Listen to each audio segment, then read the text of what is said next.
Bonjour à tous.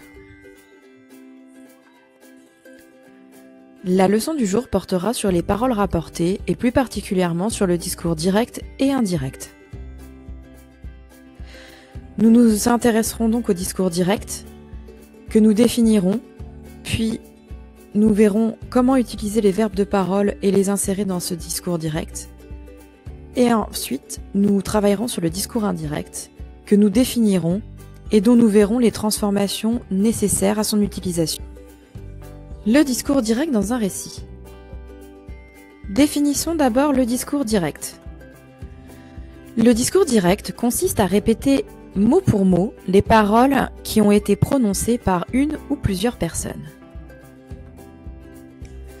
On entend donc plusieurs voix, celle du narrateur qui raconte l'histoire et celle des personnages dont le narrateur rapporte les paroles et qui parlent l'un après l'autre.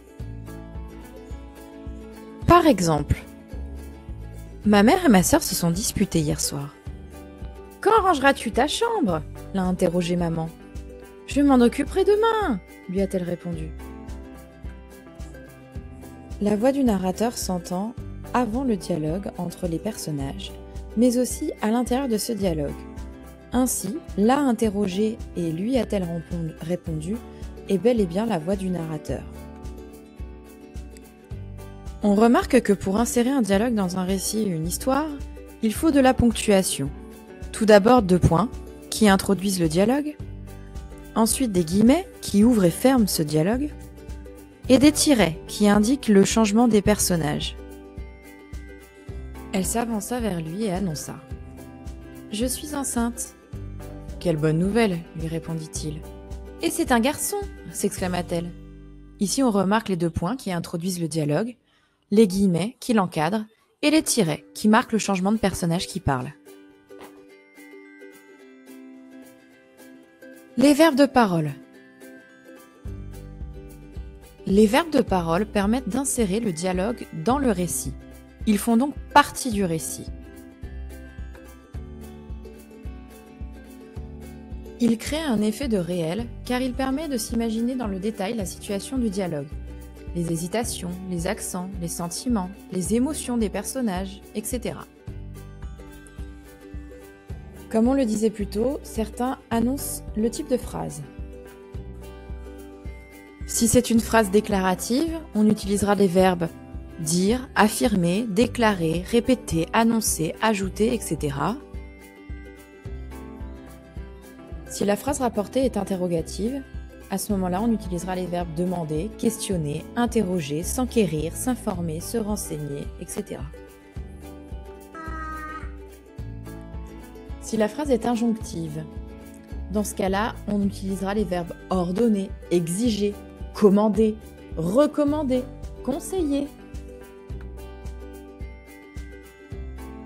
Si la phrase est exclamative, on utilisera les verbes s'écrier, s'exclamer, s'enthousiasmer, etc.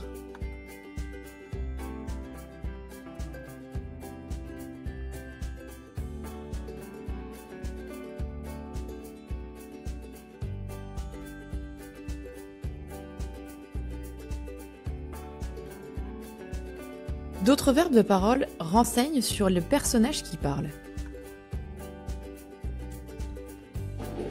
Sur son humeur,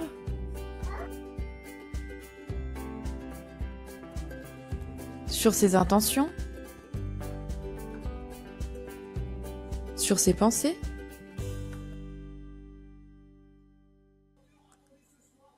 sur son ton,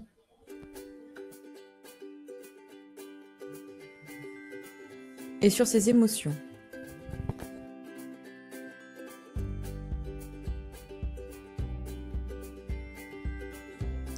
La place du verbe de parole. Lorsqu'il est placé avant le dialogue, le verbe de parole est suivi de 2 points. Hier, mon père nous a regardés et a annoncé « Écoutez-moi bien, cet été, on part à Nice !»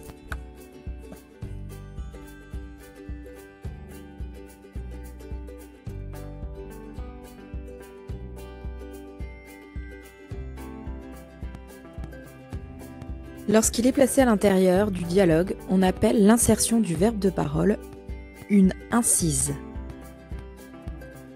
Alors ça, a répondu ma mère, c'est super. Ainsi, a répondu ma mère, et glissé au milieu du dialogue, c'est donc une incise. Ou bien le verbe de parole peut être placé après le dialogue. Et est-ce que Rex vient avec nous ? A demandé mon frère. On remarque que « a demandé mon frère » peut ici aussi être considéré comme une incise, car il est inséré dans le dialogue et placé dans les guillemets. Le discours indirect. Commençons par définir le discours indirect.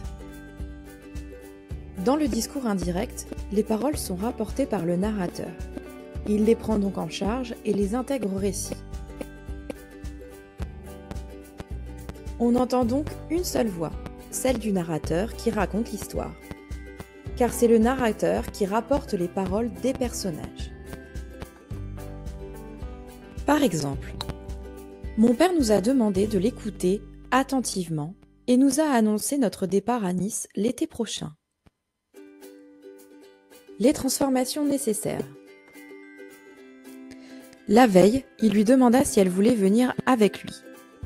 On remarque que la ponctuation du discours direct disparaît, que le verbe de parole se place toujours devant, que le personnage est désigné cette fois à la troisième personne, que les indices de temps et de lieu sont modifiés par le récit, et que le langage familier, interjection et tout ce qui est oral disparaît. Les temps aussi, eux, doivent être modifiés. Ainsi, le présent devient de l'imparfait reste de l'imparfait, le passé composé devient du plus que parfait, et le futur simple devient du conditionnel présent.